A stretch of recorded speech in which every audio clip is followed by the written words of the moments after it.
Hi friends, welcome back to my channel ఎవరైతే first time చూస్తున్నారో please like, share, subscribe my channel.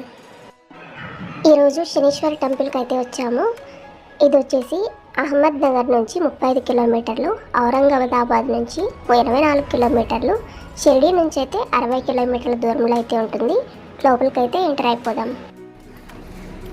భారతదేశం మహారాష్ట్రలోని శనిసింగనాపూర్లో ఉన్న ఈ ఆలయం శనిదేవుని ఇంకొక ముఖ్య పుణ్యక్షేత్రం. సింగనాపూర్ షిరిడి ఔరంగాబాద్ మధ్యలోని నెలకొని ఉంది. ఇక్కడ దైవం స్వయంభూ అనగా భూమి నుండి స్వయంగా ఉద్భవించిన నల్లని గంభీరమైన రాతి విగ్రహం. ఖచ్చితంగా ఏ కాలానికి చెందినదో ఎవరికీ తెలియనప్పటికీ స్థానిక పల్లెటూరుకి చెందిన గొర్రెల కాపరుల ప్రకారం స్వయంభూ శనీశ్వరుడు అనాదిగా ఇక్కడ కొలువై ఉన్నాడు. గొర్రెల కాపరి పదునైన చువ్వతో రాతిని ముట్టుకొనగా దాని నుంచి రక్తం స్రవించడం ప్రారంభమైంది. దీనితో గొర్రెల కాపరులు దిగ్భ్రాంతి చెందగా వెంటనే పల్లె మొత్తం ఆ అద్భుతాన్ని చూసేందుకు గుమిగూడింది. ఆ రాత్రి అత్యంత భక్తి శ్రద్ధలు గల గొర్రెల కాపరి యొక్క స్వప్నంలో శనీశ్వర స్వామి ప్రత్యక్షమైనాడు. తానే శనీశ్వరుడు అని చెప్పాడు.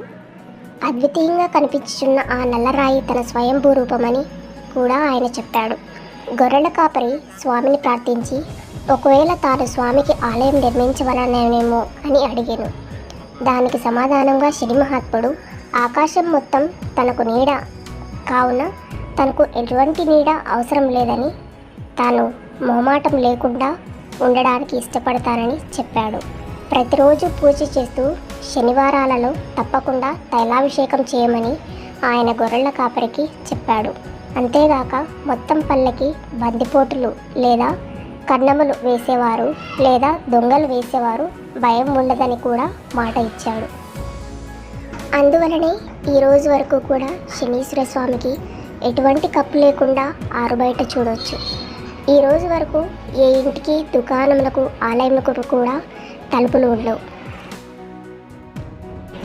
మనం చూసి నమ్మవచ్చు. శని భగవానుని యందు భయంచే శని భగవానుని ఆలయం వద్ద 1 కిలోమీటర్లు వ్యాసార్థం లోపల ఉన్న ఈ నివాస స్థలములు, గుడిసెలు, దుకాణములు మొదలైన వాటి వేటికి తలుపులు కానీ తాళాలు కానీ ఉండవు.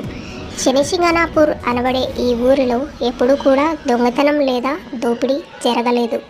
ఒకవేళ ఎవరైనా దొంగతనం చేయుటకు ప్రయత్నించినా వారు అక్కడికక్కడే ఊరి పొలిమేర దాటేలోగా రక్తం కక్కుకొని చచ్చిపోతారని నమ్మకం. ఇతరులు చాలామంది దీర్ఘకాల అనారోగ్యం, మానసిక సమతుల్యత లేకపోవడం వంటి వివిధ రకాల శిక్షలు అనుభవించారు. శనీశ్వరుని కృపకు పాత్రులు కావాలని వేలాది మంది భక్తులు ప్రతిరోజు ఈ శనిసింగనాపూర్ని దర్శిస్తారు. శనివారములలో ఈ స్థలం చాలా రద్దీగా ఉంటుంది. శని త్రయోదశి స్వామికి ఇష్టమైన రోజుగా పరిగణిస్తారు. అదేవిధంగా అమావాస్య రోజున వచ్చే శనివారం శనీశ్వరునికి అత్యంత ప్రీతికరమైన రోజుగా పరిగణిస్తారు. ఆయన దీవెనల కోసం వేలాది మంది భక్తులు ఆలయం వద్ద క్యూ కడతారు.